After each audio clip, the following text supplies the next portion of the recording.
दोस्तों नमस्कार और स्टडी विद ज्ञान प्रकाश में आप सभी का हार्दिक स्वागत है। आज 21 मार्च है। यूपी टीईटी के लिए नोटिफिकेशन जारी कर दिया गया है, जैसा कि आप यहां पर देख सकते हैं। और इस बार एक बड़ा ही अच्छा बदलाव भी किया गया है। जो लोग ईडब्ल्यूएस के हैं उनके लिए भी जो क्वालिफाइंग मार्क होता था ना, पहले 90 होता था, अब उसको भी घटा दिया गया है। तो ये नोटिफिकेशन आप लोगों ने देख भी लिया होगा। आवेदन अभी स्टार्ट नहीं हुए हैं, लेकिन चंद दिनों में आवेदन स्टार्ट हो जाएंगे। आप यहाँ पर देख सकते हैं कि जो विज्ञापन है ये 20 मार्च को प्रकाशित किया गया है और 27 मार्च से आप आवेदन कर पाएंगे।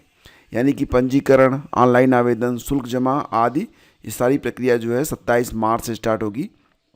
26 अप्रैल इसके लिए लास्ट डेट रहने वाला है। और शुल्क समाधान और आवेदन में संशोधन की जो लास्ट डेट है ये 1 मई रहने वाली है।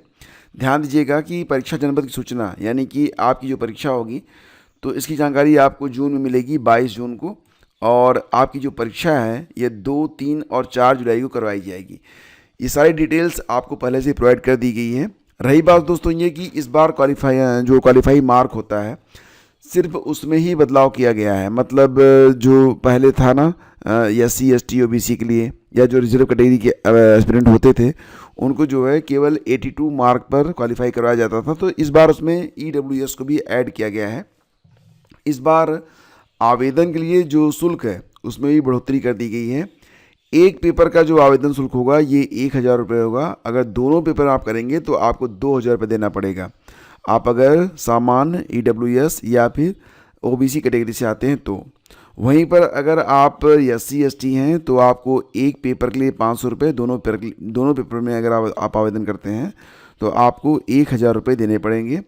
दिव्यांग कैटेगरी के लिए एक पेपर में 300 रुपये, दोनों पेपर में 600 रुपये आपको देने पड़ेंगे। कोई भी यहाँ पर ऐसा नहीं है कि आप दोनों पेपर का पैकेज लेंगे तो आपको जो है सस्ता पड़ेगा, ऐसा कुछ भी नहीं है। मतलब एक पेपर का 1000 है, दोनों पेपर का 2000 है। ठीक है, बाकी कोई ख़ास बदलाव तो किया नहीं गया है। जो लोग कक्षा 1 से 5 तक आवेदन करना चाहते हैं तो B.Ed वाले जो है कक्षा 1 से 5 तक में आवेदन नहीं कर पाएंगे।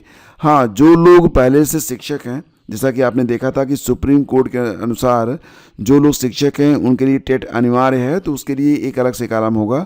और जैसे ही आप ये क्लिक करेंगे कि आप सरकारी शिक्षक हैं या आप शिक्षक हैं तो एक अलग ऑप्शन वहाँ पर ओपन हो जाएगा। ठीक है, बाकी दोस्तों जो B.Ed वाले हैं केवल पेपर 2 में ही आवेदन कर पाएंगे। पेपर 1 में आवेदन करने का ऑप्शन उनके पास नहीं रहने वाला है। और दोस्तों यहाँ पर जो प्राइमरी लेवल के लिए सिलेबस है ये भी दिया गया है। सिलेबस में कोई बदलाव नहीं है। प्राइमरी में बिल्कुल उसी प्रकार 150 प्रश्न पूछे जाएंगे जैसे कि पहले पूछे जाते थे। इसमें 5 सेक्शन रहेंगे। तो बाल विकास एवं शिक्षण विधि ये अनिवार्य रहेगा। भाषा प्रथम के रूप में हिंदी अनिवार्य है और भाषा द्वितीय के रूप में अंग्रेजी, उर्दू और संस्कृत में से कोई भी एक भाषा आपको चुननी पड़ेगी, जो कि कंपलसरी है। गणित के कुल मिला के 30 प्रश्न होंगे और पर्यावरण से भी 30 प्रश्न रहने वाले हैं। तो 150 प्रश्न यहाँ पर रहेंगे। नेगेटिव मार्किंग नहीं रहने वाली है। कक्षा 6, 7, 8 के लिए अगर आप आवेदन कर रहे हैं तो वही पुराना पैटर्न है। यहाँ पर जैसा कि आप देख पा रहे हैं कि 30 प्रश्न आपको मिलेंगे क्रमशः बाल विकास और शिक्षण विधि से। भाषा प्रथम जो कि हिंदी रहेगी, भाषा द्वितीय जो कि अंग्रेजी, उर्दू या संस्कृत रहने वाली है। और जो चौथा सेक्शन होगा उसमें से 60 प्रश्न आपको करने पड़ेंगे आपके स्नातक के विषयों के अनुसार।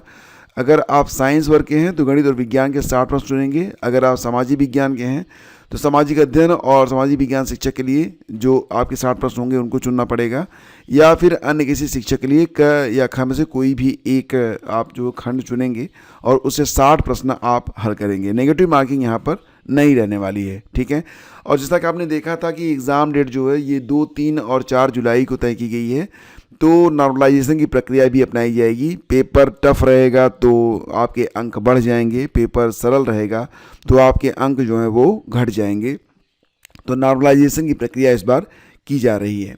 दोस्तों जैसा कि आप जानते हैं कि 150 में से 90 अंक यानी कि 60% अंक प्राप्त करना आपके लिए कंपलसरी है। लेकिन अगर आप SC ST या फिर OBC कैंडिडेट हैं या फिर EWS से आते हैं या फिर DFF dependent of freedom fighter स्वतंत्रता संग्राम सेनानी आश्रित हैं या फिर भूतपूर्व सैनिक हैं या फिर दिव्यांग श्रेणी हैं तो केवल 82 अंक पर ही आप जो है पास घोषित कर दिए जाएंगे। 82 अंक पर ही आप पास हो जाएंगे।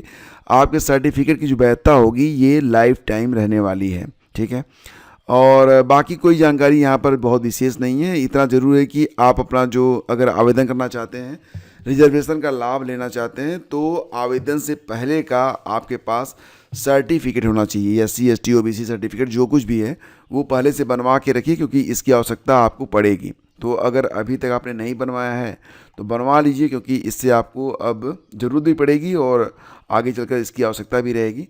बाकी डिटेल में हर चीज़ यहाँ पर दे दी गई है। नोटिफिकेशन काफ़ी लंबा है, कुल मिला के लगभग 32 पेज का है, और ये जानकारी मैं आपको टेलीग्राम पर शेयर कर दूंगा ताकि आप इसे प्राप्त कर सकें, डाउनलोड कर सकें और अच्छे से पढ़ने के बाद आप आवेदन कर सकें। अगर आपके मन में कोई दुविधा है आप कमेंट कीजिएगा, मैं आंसर देने का पूरा प्रयास करूंगा। दोस्तों, इसी के साथ UPSSC की ओर से एक और बहुत ही शानदार जो है विज्ञापन जारी किया गया है। तो जैसा कि आपने देखा था कि कल कई विज्ञापन जारी हुए थे, कल 20 मार्च थी, लेकिन इसमें एक विज्ञापन है ASO का, यानी कि सहायक सांख्यिकी अधिकारी का विज्ञापन है, जिसके लिए प्रकाशन तिथि तो 20 मार्च है। आवेदन आपके 21 अप्रैल से लेकर 11 मई के बीच में लिए जाएंगे, और इसमें जो लोग PET 2025 की परीक्षा दिए हैं वो लोग शामिल हो पाएंगे। रही बात दोस्तों एक तो मैं आपको बता दूं कि जिनके भी अंक 0 से ऊपर रहेंगे सभी लोग मुख्य परीक्षा के लिए शॉर्ट लिस्ट होंगे, क्योंकि इस बार जो ASO की भर्ती आई है उसमें O लेवल या समकक्ष को कंपलसरी किया गया है। प्लस इसमें जो आवेदन करेंगे उनके लिए भी गणित या इसी प्रकार के जो विषय हैं। तो यही वजह है कि ये जो विज्ञापन आता है इसमें जो कट ऑफ होती है बहुत ही लो जाती है। मैं आपको बताना चाहता हूँ यहाँ पर कि अगर आपने PET की परीक्षा दी है, आपके पास एक स्कोर कार्ड है, तो आप यहाँ पर आराम से आवेदन कर सकते हैं। रही बात दोस्तों ये कि इसमें जो शैक्षिक अर्हता होती है क्या रहती है, तो इसके बारे में आगे मैं आपको जानकारी दे रहा हूं। तो आप यहां पर देख सकते हैं मात्र 25 रुपये देकर मुख्य परीक्षा के लिए आप रजिस्ट्रेशन कर सकते हैं, लेकिन अगर आप शॉर्ट लिस्ट होंगे तो फिर आपको पूरी फीस लगभग 200 रुपये की फ़ीस आपको जमा करनी पड़ेगी। उसके बाद ही आपका जो एडमिट कार्ड है उसे आप डाउनलोड कर पाएंगे। कुल विज्ञापित पदों की संख्या और उनके सापेक्ष जो लंबवत यानी कि वर्टिकल रिजर्वेशन है उसके बारे में यहाँ पर जानकारी दी गई है। सहायक सांख्यिकी अधिकारी की हैं, जो कि अर्थ एवं संख्या प्रभाग उत्तर प्रदेश, इसके अलावा और भी बहुत सारे विभाग हैं, आप यहाँ पर देख सकते हैं। तो इन सारे विभागों से ये वैकेंसी आई हुई है। अच्छी जॉब होती है, ऑफिशियल वर्क होता है। तो यहाँ पर कुल पदों की संख्या 929 है, जिनमें जनरल के लिए 344 पद हैं, OBC के लिए 300 पद हैं, SC के लिए 211 पद हैं, ST के लिए 12 पद हैं। तो इस प्रकार से कुल 929 पदों पर यह विज्ञापन जारी किया गया है। साथ ही साथ यहाँ पर जैसे कि सैन्य वियोजित भूतपूर्व सैनिक हैं, महिलाएं हैं, उत्कृष्ट खिलाड़ी हैं, उनको भी यहाँ पर रिजर्वेशन के अंतर्गत सीटें जो हैं आरक्षित की गई हैं। तो ये सारी चीज़ें आप यहाँ पर नोटिफिकेशन में चेक कर सकते हैं। रही बात दोस्तों ये कि अगर आप रिजर्वेशन का लाभ लेना चाहते हैं तो आप अगर यूपी के निवासी हैं देन तभी इसी स्थिति में आपको रिजर्वेशन का लाभ मिलेगा, अदरवाइज़ नहीं मिलेगा।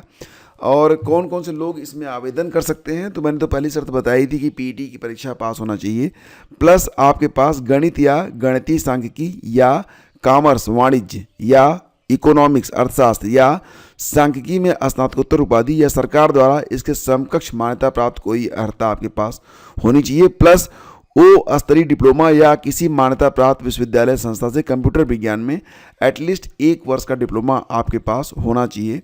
Then you are eligible, otherwise not. Okay, age limit 40 साल है। जो SC ST OBC हैं वो 45 साल की उम्र तक यहाँ पर आवेदन कर सकते हैं। लिखित परीक्षा ये आधार रहेगी इसके चयन के लिए, मतलब अगर आप इसमें चयनित होना चाहते हैं तो आपको रिटन एग्जाम देना पड़ेगा, जो कि आप देख पा रहे हैं 2 घंटे की परीक्षा होनी है। 100 प्रश्न आपसे पूछे जाएंगे। Most of the questions are from part 1, और ये सांख्यिकी, आंकड़ों का संग्रहण एवं प्रस्तुतिकरण, केंद्रीय प्रवृत्ति और प्रकीर्णन के मापांक, सूचकांक, दरें एवं अनुपात, सहसंबंध और प्रतिगमन यानी कि रिप्रेजेंटेशन, मौलिक गणितीय अवधारणाएं, क्रमचय संचय, प्रारंभिक प्रायिकता सिद्धांत वगैरह जो हैं ये आपके सिलेबस में है। इसके अलावा कंप्यूटर और यूपी जीके से भी सवाल पूछे जाएंगे। कंप्यूटर से 15 सवाल रहेंगे, यूपी जीके से 20 सवाल रहेंगे। कुछ 100 प्रश्न आपसे पूछे जाएंगे। डिटेल में यहाँ पर आपको नोटिफिकेशन में हर बात दे दी गई है, तो इसको भी अब आप देख लीजिएगा और कोई भी दिक्कत तो आपको यहाँ पर आने वाली है नहीं। UPTT के बारे में आज के अखबारों में काफ़ी जो है जानकारी दी गई है, और जितने भी लोग नोटिफिकेशन नहीं चेक कर पाए हैं तो अखबारों में भी उनके लिए पर्याप्त जानकारी है। इस बार दोस्तों आवेदन की संख्या बहुत ज़्यादा रहने वाली है। पिछली बार जब 2021 में आवेदन हुए थे, जिसकी परीक्षा जो है 2022 में करवाई गई थी, तो लगभग 21 लाख के आसपास आवेदन हुए थे। इस बार भी अभी तक तो उम्मीद यही है कि 20-21 लाख के आसपास आवेदन होंगे, लेकिन हो सकता है कि आवेदन इससे भी ज़्यादा हो। कारण क्या है? एक तो बहुत दिनों के बाद वैकेंसी आ रही है, आगे कई सारी भर्तियां भी दिखाई दे रही हैं, प्लस ऐसे भी लोग इसमें शामिल होंगे जो सरकारी शिक्षक हैं। सुप्रीम कोर्ट के नियमानुसार आप जानते ही हैं कि जो लोग सरकारी शिक्षक हैं कक्षा 1 से 5 या 6, 7, 8 में, अगर वो टीटी पास नहीं है और टेट पास नहीं करते हैं तो उनकी नौकरी भी जा सकती है। तो इस बार जो है संख्या बढ़ने वाली है, डेफिनेटली बढ़ने वाली है। और रही बात ये, तो इस बार अगर EWS कैटेगरी से सामान्य कोटे के भी व्यक्ति हैं तो उनको भी 82 नंबर पर ही पास घोषित कर दिया जाएगा। जूनियर एडेड की प्रक्रिया समाप्त हुई। जैसा कि आप जानते हैं 2021 में विज्ञापन आया था, तब से लेकर ये भर्ती न जाने कितनी बार जो है शासन और कोर्ट के बीच में घूमती रही, और अंततः जब ये भर्ती पूरी हुई तो मात्र मतलब कुल लगभग 1894, इनको राउंड फिगर करें तो लगभग 1900 पदों पर यह विज्ञापन जारी हुआ था, लेकिन केवल 737 लोगों को नियुक्ति दी गई है। सारी जानकारी आपको basiceducation.up.gov.in पर देखने को मिल जाएगी। शिक्षा सेवा चयन आयोग पहली बार कराएगा टीटी, तो चलो 2021 के बाद पहली बार टीटी की परीक्षा होने भी जा रही है, और तब तक बीच में कोई संस्था थी भी नहीं जो कि टीटी की परीक्षा का आयोजन करवाती। एग्जैक्टली इस बार थोड़ी सी फीस तो बढ़ी हुई है पिछली बार की अपेक्षा। 1000 रुपये आपको पर पेपर देना पड़ेगा। इन जनरल मतलब अगर आप सामान्य EWS या OBC हैं तो 1000 रुपये पर पेपर आपको देना पड़ेगा। वहीं पर SC ST के लिए 500 रुपये और दिव्यांगों के लिए 300 रुपया शुल्क निर्धारित किया गया है। सहायक संघ के अधिकारी वाली जानकारी भी आज के पेपर में है। और असिस्टेंट प्रोफेसर की भर्ती परीक्षा 18 और 19 को होने वाली है। प्रयागराज, लखनऊ समेत प्रदेश के 6 जिलों में यह परीक्षा आयोजित की जाएगी। लगभग 910 पदों के लिए 82,876 अभ्यर्थियों ने इस पर आवेदन भी किया है। और रही बात दोस्तों, ये तो जैसा कि आप जानते हैं इसमें आपका सब्जेक्ट भी है और आपका GS भी है, और GS की क्लासेज आपको इस परीक्षा के लिए लगातार चलाई जा रही हैं। आप एक भी क्लास छोड़िए मत, लगातार बने रहिए हमारे साथ। आपको दोस्तों बहुत अधिक फ़ायदा मिलने वाला है हमारी इन जो सारी क्लासेस चल रही हैं UPSC, SC, GIC, GDC वगैरह एग्जाम के लिए। नहीं बढ़ेगा कार्यकाल, प्रशासक संभालेंगे जिम्मेदारी। जैसा कि आप जानते हैं उत्तर प्रदेश में पंचायत चुनाव समय पर नहीं हो पाएंगे। हालांकि जो पंचायत मंत्री हैं उन्होंने तो संकेत दिए थे कि हम इलेक्शन टाइम पर करवा देंगे, लेकिन इस बात की संभावना नज़र नहीं आती। कल मैंने इसके बारे में आपको बताया था। तो कार्यकाल जब समाप्त हो जाएगा प्रधानों का या फिर क्षेत्र पंचायत का या फिर जिला पंचायत का, तो मतलब कार्यकाल एक्सटेंड नहीं होगा, फिर उनकी जगह पर जो प्रशासक हैं वो कार्य करेंगे। और बाकी कोई खास न्यूज़ नहीं है। 1000 किलोमीटर के रेन बैंड से बदला मौसम, कई राज्यों में बारिश, तो तापमान थोड़ा सा कम तो हो गया है, इतना कम कि फिर से कंबल वापस आ गए हैं। युद्ध का असर, प्रीमियम पेट्रोल ₹2 और औद्योगिक डीजल ₹22 महंगा, ये सारी जानकारी है। और लोगों को अदालती फैसलों की आलोचना का हक, सुप्रीम कोर्ट ने ये कहा है। नेक्स्ट है कि राज्य विश्वविद्यालय में कृपांक से 75,000 अभ्यर्थी पास। तो बात यहाँ पर हो रही है रज्जू भैया जो राज्य विश्वविद्यालय है प्रयागराज, उसके बारे में। तो दोस्तों ये थी आज की पूरी अपडेट। थैंक यू से जुड़ने के लिए। मिलते हैं आपसे अगले वीडियो में। और आपकी क्लासेस UPHSC के लिए कल नहीं हो पाई थी, हालांकि परसों की क्लास काफ़ी बेहतरीन थी, काफ़ी लंबी थी, तो मैंने सोचा कि आपको समय भी मिलना चाहिए, क्योंकि ये क्लास आपके लिए बहुत इंपॉर्टेंट है। हिस्ट्री आपकी कंप्लीट हो चुकी है, आगे क्लासेस आपकी आज से स्टार्ट कर दी जाएंगी। Thank you.